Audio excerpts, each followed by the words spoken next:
Ya, assalamualaikum warahmatullahi wabarakatuh. Apa kabar rekan-rekan mahasiswa? Ketemu lagi dengan saya Yohanes Kianta dengan IDEN 0413126503. Kali ini kita berjumpa dalam mata kuliah Perekonomian Indonesia. Nah, dalam kuliah ini dan pertemuan kedua ini kita akan membahas sejarah dan transformasi perekonomian Indonesia dari era kemerdekaan hingga awal pemerintahan Presiden Prabowo saat ini.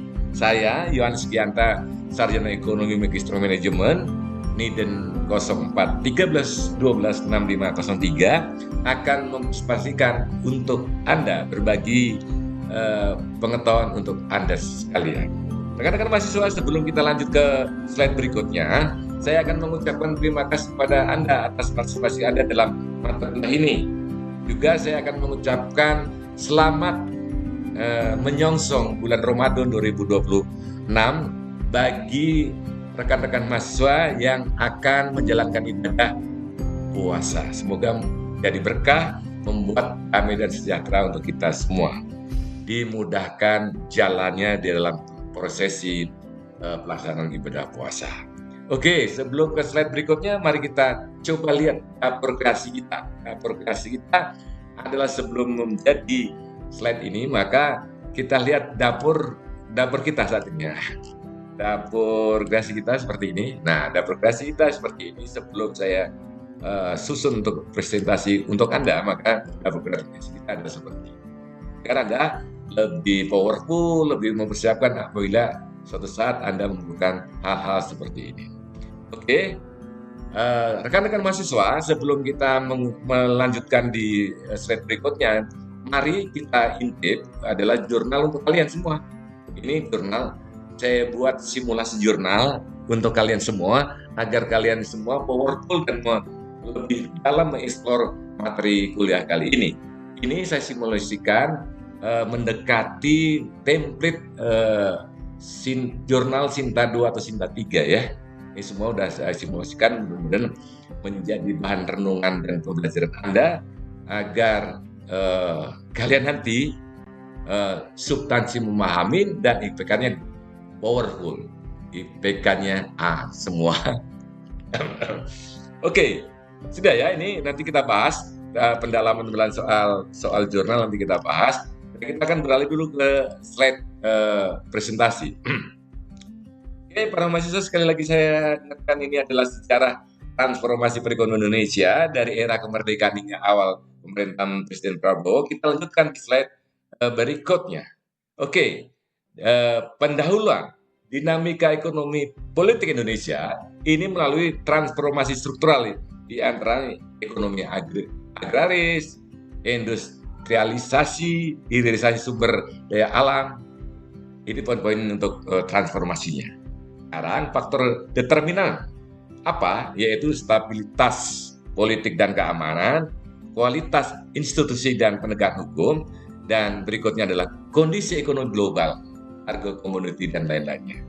Nah, tujuan kuliah ini Anda bisa memahami pola kebijakan masa lalu untuk memproyeksikan tantangan ekonomi di masa yang akan datang. Oke, kita lihat slide berikutnya para mahasiswa ya. Oke ya, kita lihat slide berikutnya.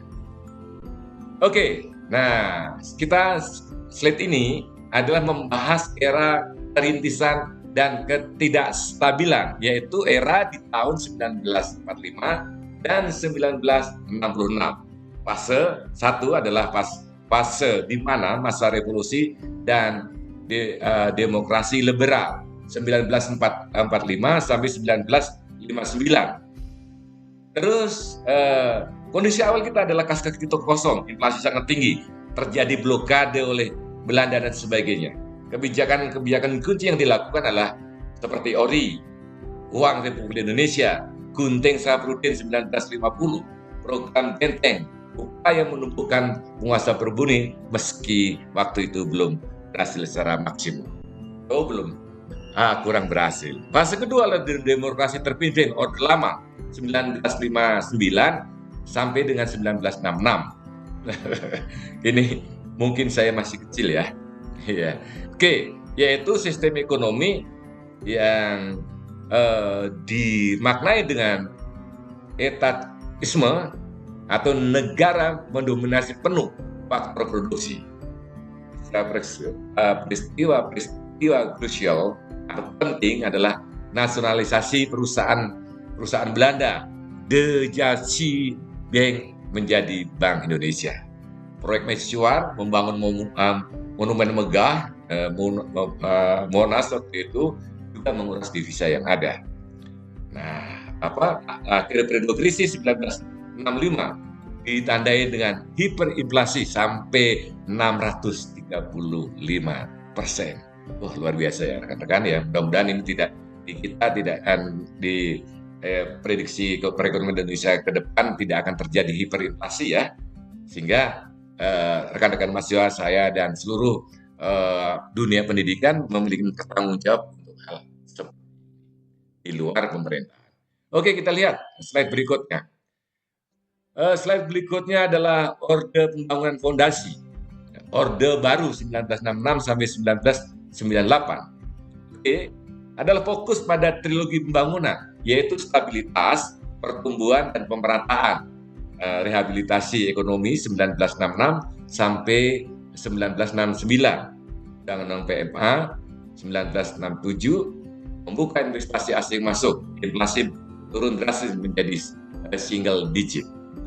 Yang kedua, Repelita, rencana pembangunan 5 tahun, yaitu Repelita 1 sampai 3, fokus pada pertanian pencapaian besar swada beras, yaitu 1984, dan dan berikutnya Repelita 4 sampai 5 adalah 1984 sampai 1994.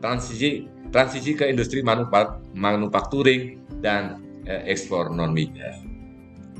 Akhirnya orde baru terjadi, ya. Orde baru terjadi, krisis 1997 sampai 1998. Luar biasa, rekan-rekan mahasiswa. Fondasi ekonomi kita rapuh akibat utang swasta jangka pendek dan korupsi yang menggurita dibumbuin oleh KKI.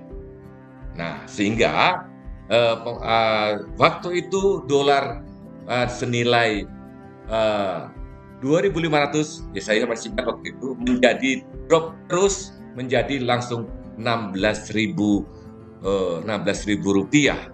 Kadang-kadang waktu itu saya masih ingat, kadang-kadang menjadi 16.500, 14.500 atau 15.500. Seperti itu kira-kira. Pertumbuhan ekonomi 1998 kontraksi menjadi minus 13,13%. Luar biasa rekan-rekan ya. 1% dan 2% itu sangat terasa. Di pertumbuhan 1%, 2% aja sudah terasa, apalagi di minus itu besar. Oke rekan-rekan mahasiswa, kita lanjutkan. Nah, gitu. Era reformasi dan pemulihan yaitu tahun 1998 sampai 2014 membangun kembali institusi. Era B.J. Habibie 1998 sampai 1999 ada risiko ekonomi, rupiah menguat di level 6.500, memberikan independensi Bank Indonesia sesuai dengan Undang-Undang 23 1999. Oke, lanjutnya di era Abdurrahman Wahid atau kita kenal adalah Gus Dur dan Megawati Soekarnoputri 1999 sampai 2004. Saya ulangi, 99 sampai 2004. Terjadi desentralisasi fiskal, otonomi daerah itu dimulai. Saya masih ingat juga yang untuk penyusunan otonomi daerah itu begitu menggebu-gebu. Dan berikutnya adalah di tahun 2003 ditandai oleh Megawati adalah pembentukan KPK dan berakhirnya program bantuan IMF. Lanjutnya di era Susilo Bambang Yudhoyono, SBY 2004 sampai 2014, stabilitas makro naik, rata-rata pertumbuhan 5,7%, tertinggi pasca krisis. Nah, di era itu juga mereka mampu melunasi utang IMF di tahun 2006, ya.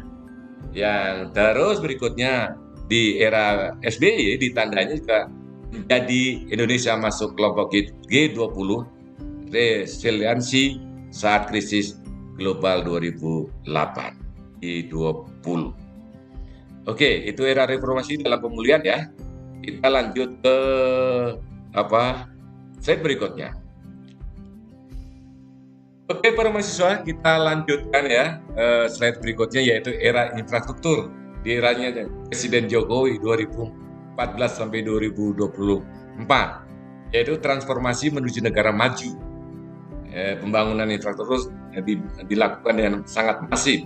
Ada jalan tol Trans Jawa, Trans Sumatera, bendungan, pelabuhan, gitu ya, termasuk bandara. Akibatnya menurunnya biaya logistik. Yang berikutnya di era Presiden Jokowi ini juga melakukan reformasi struktural, terciptanya Undang-Undang Cipta Kerja Omnibus Law untuk bertujuan untuk mempermudah investasi yang ada. Itu konsep dasar pemikiran ekonomi di era Jokowi.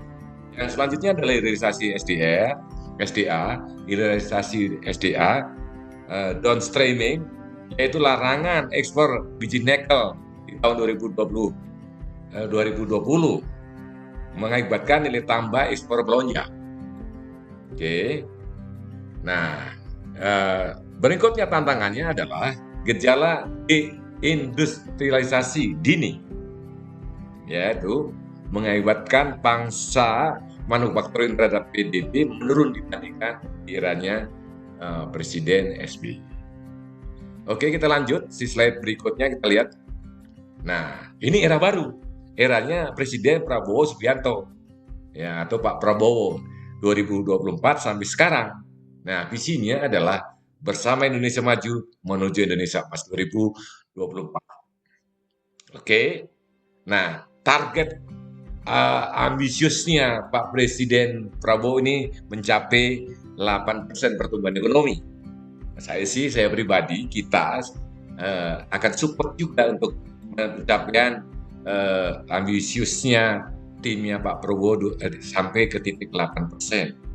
Tapi kalau data dan pengalaman diri saya sangat sulit untuk mencapai itu. Tapi mudah-mudahan di akhir kepemimpinan Pak Prabowo nanti bisa mencapai pertumbuhan ekonomi sampai 8%. Berbagai hal sudah dilakukan Pak Prabowo untuk mencapai titik itu. Tapi sampai sekarang yang saya baca dan data empiris adalah berkisar di 502, 504 atau 5. Oke, program prioritas Astacita yang dinakodai Pak Presiden Prabowo adalah makan bergizi gratis, stimulus ekonomi kerakyatan, UMKM, petani, sekaligus perbaikan gizi SDM.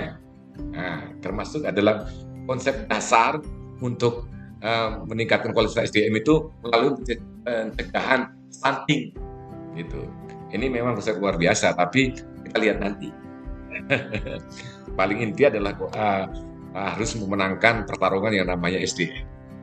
Kalau SDM kita ini bisa jadi juara dunia, maka kita pasti akan menjadi negara maju. Pasti, gitu ya. Oke, tapi makan bergizi gratis ini juga membuat roda APBN ini relatif sendat-sendat. Tim ekonomi Prabowo pasti akan pusing untuk mengakselerasikan itu. Oke, selanjutnya prioritasnya adalah ketahanan pangan dan energi. Lanjutan food estate yang jadi produk kontra ini, tapi Pak Prabowo powerful untuk meneruskan program food estate ini. Mandatory biodiesel untuk kurangin impor BBM. Ya, itu ya. Lanjutnya adalah masih program prioritasnya Pak Prabowo memperluas hilirisasi ke bauxit, tembaga, timah, serta sektor agro maritim. Oke, para mahasiswa, rekan mahasiswa bisa memperdalam nanti bagaimana dan apa tentang poin-poin penting prioritas Astacitanya Pak Prabowo. Nah, sekarang adalah prioritas yang selanjutnya adalah reformasi fiskal, pembentukan Badan Penerimaan Negara (BPN) untuk meningkatkan rasio pajak atau tax ratio. Nah, udah kan sampai saat ini kita lihat nih kerja bagaimana tim Pak Prabowo termasuk Pak Prabowo bagaimana mengakselerasikan fiskal dan moneter itu sudah dikocok sana kocok sini begitu. Oke, nah ini yang berikutnya ini sekarang ini dikendalikan si Bang Ara ini rekan saya yang sekarang menjadi menteri program perumahan, program membangun 3 juta rumah. Ya, dalam kurung ada perumahan pedesaan, pesisir, perkotaan, dan untuk padat karya. Itu ya, kurang lebih target ambisiusnya Pak Prabowo yang harus kita support dan kita doakan bersama agar bisa tercapai.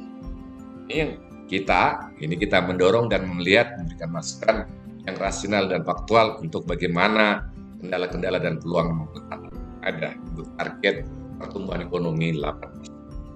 Kalau nanti tercapai ya kita makan lah gitu.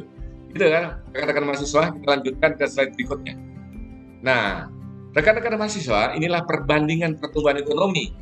Ini berdasarkan data BBS dan LPM UI yang saya update dan saya tata. Update dari UI yang menggambarkan seperti ini. Ya. Pertumbuhan rata-rata year over year Pak Soeharto Orba 7,0, SBY 5,7, luar biasa, tepuk tangan. Pak Jokowi ya 50-50 gitu ya, 5,0 pertumbuhannya di rata-rata 5,03%. Nah ini target ambisiusnya Pak Prabowo kita harus support dan kita dukung, mudah-mudahan lancar gitu, adalah 8%. Fokus utama stabilisasi pangan, yang Pak SBY stabilitas makro, Pak Jokowi infrastruktur, dan Pak Prabowo ini adalah fokus pada SDM dan hilirisasi. Isu kritisnya adalah yang pertama adalah korupsi dan utang, eranya Pak Soeharto, Pak SBY subsidi BBM tinggi, dan yang Pak Jokowi ekspor tinggi, inefisiensi, dan isu kritisnya Pak Prabowo adalah fiskal space anggaran, berbasis anggaran. Oke, kita lanjut ke slide berikutnya. Rekan-rekan mahasiswa, agar framework kita itu terpola, ada alurnya, ada jalannya, maka rekan-rekan mahasiswa saya ajak untuk melihat roadmap, peta jalan menuju Indonesia Emas yang saya tangkap berdasarkan data. Membangun fondasi 2015 sampai 2024 terlewatin. Nah, saat ini akselerasi dan transformasi saat ini ya, eranya Pak Prabowo, dan fase berikutnya adalah ekspansi inovasi ekonomi hijau 2030-2039. Nah, fase yang diimpikan bersama kita semua adalah fase Indonesia Emas atau visi final menjadi negara maju, high economy, X income gitu ya. Oke, para mahasiswa, itu adalah roadmap menuju Indonesia Emas. Kita lanjutkan slide berikutnya. Oke, rekan-rekan mahasiswa, kesimpulan pemaparan saya hari ini di pertemuan kedua adalah evaluasi ekonomi. Indonesia berhasil bangkit dari krisis 1998 dan kini menjadi negara upper middle income, sedikit keluar dari kemiskinan, tapi belum mampu ke high income. Oke, tantangan masa depan adalah keluar dari middle income trap, transisi ke ekonomi hijau, energi terbarukan, dan berikutnya adalah digitalisasi dan AI dalam industri. Itu tantangannya. Ya, kata kuncinya adalah sinergi antara kebijakan fiskal yang prudence, kepastian hukum merupakan sebuah target untuk bagaimana ekonomi ini menjadi bertumbuh dan berkembang. Dan tentunya adalah peningkatan kualitas SDM dari titik awal kelas ini. Oke, para mahasiswa, itu kesimpulannya. Diskusi pertemuan kali ini kita lanjutkan di daftar pustaka. Ini ya para mahasiswa, daftar pustaka kita. Ini para mahasiswa bisa update semua, ini update semua. Nah, coba kita lihat bagaimana Anda bisa mengupdate daftar pustaka ini. Kan coba kita praktikkan ya. Kita praktikkan dan bagaimana cara mencari sumber daftar pustaka. Ini salah satu contoh. Ini saya kasih contoh ya, kalian bisa searching di Google ataupun dengan searching atau googling yang lain-lainnya, website yang lain-lainnya bisa browsing dengan berbagai model browsing, boleh. Ini silahkan Anda menggunakan. Nah, ini salah satunya jurnal yang kadang saya buka, Ekonomi dan Bisnis Fakultas Indonesia, Universitas Indonesia. Dan ini salah satu cara bagaimana mempercepat mencari jurnal. Ya, ini saya coba kata kuncinya, title words-nya saya ambil misalnya ini Ekonomi Indonesia. Nah, Ekonomi Indonesia, Anda silahkan menuju sesuai jurnal yang Anda harapkan.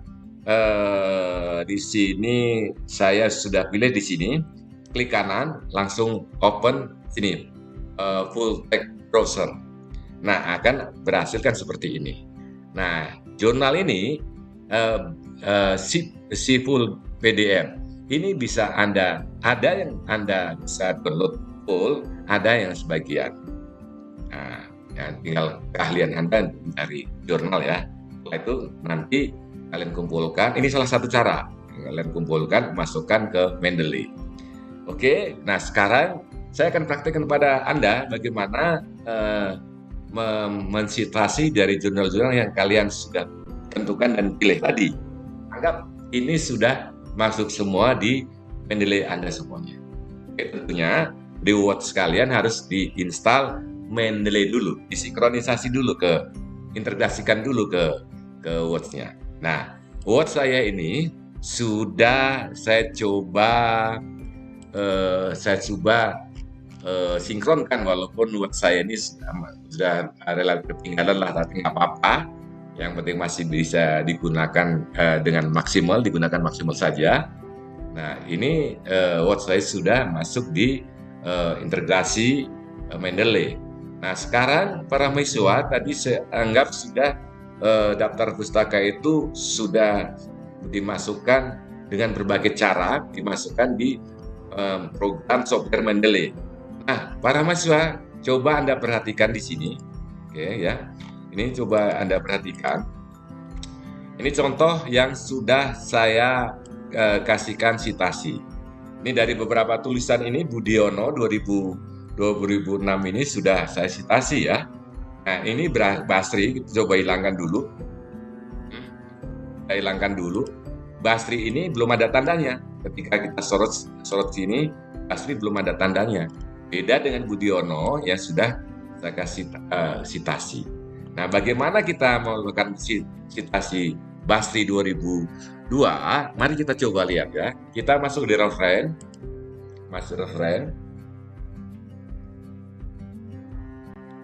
Nah, langsung masuk citasi.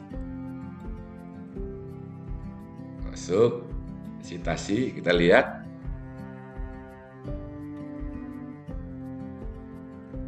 Oke. Tadi Basri ya, Basri 2002 ya. Kita coba ketikkan karena kita anggap teman-teman mahasiswa, rekan-rekan mahasiswa sudah tahu ya. Basri. Nah, kita lihat Basri di sini sudah nongol ya, para mahasiswa. Rekan-rekan mahasiswa langsung kita klik saja ini. Klik.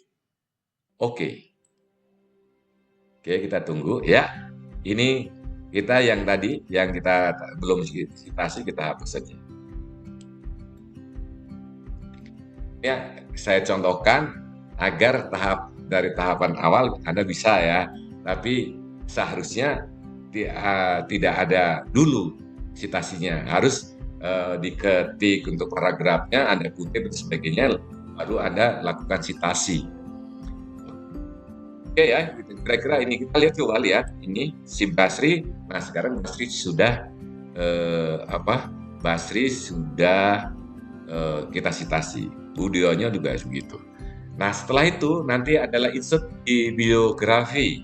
Nah, setelah semua disitasi tulisan ilmiah Anda atau jurnal, maka nanti ini secara otomatis di sini ini akan ada citasi yang runtut.